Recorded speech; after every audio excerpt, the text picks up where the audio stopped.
परंपरागत रूप से भी जो हमारे हस्तशिल्पी और कारीगर थे, क्या स्थिति थी उनकी। आप तो इतने पुराने आदमी हैं, ग्राम स्वराज की चर्चा करते थे। ग्राम स्वराज प्रदेश के अंदर, ये ग्राम स्वराज जहां गांव हर एक चीज को लेके गांव के अंदर गांव अपनी योजनाएं बनाता था, गांव अपनी योजनाओं को लागू करता था, गांव अपने अंदर सारी व्यवस्थाओं को लागू करता था। और ये पंच परमेश्वर की व्यवस्था भी गांव के अंदर ही हुआ करती थी। किसी चीज के लिए किसी पे निर्भरता नहीं, आत्मनिर्भर गांव हुआ करते थे हमारे।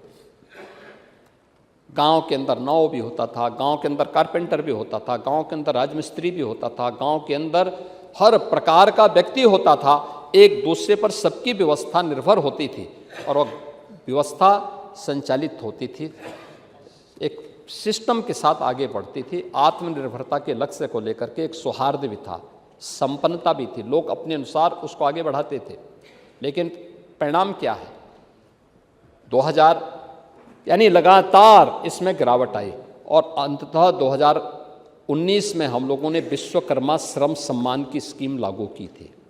टूल किट वितरण की कार्रवाई को आगे बढ़ाया। आज बड़े पैमाने पर हम लोगों ने टूल किट उपलब्ध करवाने प्रारंभ किए हैं, उसके लिए उन्हें प्रशिक्षण देना प्रारंभ किया है, बैंकों से सस्ते में लोन देना प्रारंभ किया है। प्रदेश के ही युवाओं के लिए जो हम लोगों ने स्कीम लागू की, उस स्कीम के अंतर्गत ही इस सीएम युवा की वह योजना है जिस स्कीम के अंतर्गत मार्जिन मनी के साथ ही हम लोग मार्जिन मनी देने के साथ ही गारंटी मुक्त, ब्याज मुक्त, पहले चरण में 5 लाख रुपए का, दूसरे में 7.5 लाख का और तीसरे में 10 लाख रुपये तक का हम लोग उसको बैंक से लोन उपलब्ध करवा रहे हैं। और मुझे बताते हुए प्रसन्नता है कि अब तक प्रदेश के अंदर 1,10,000 से अधिक नौजवानों को सीएम युवा योजना के अंतर्गत हम लोगों ने बैंकों से ब्याज मुक्त और गारंटी मुक्त लोन उपलब्ध करवाने में मदद की है।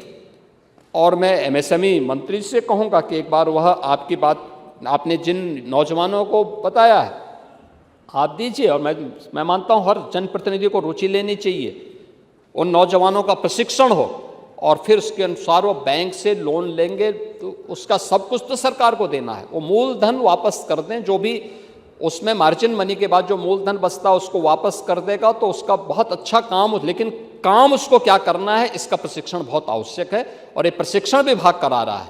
हर जनपद में हम उसकी व्यवस्था करा रहे हैं। ये चीज़ें भी आपको दिखानी पड़ेगी।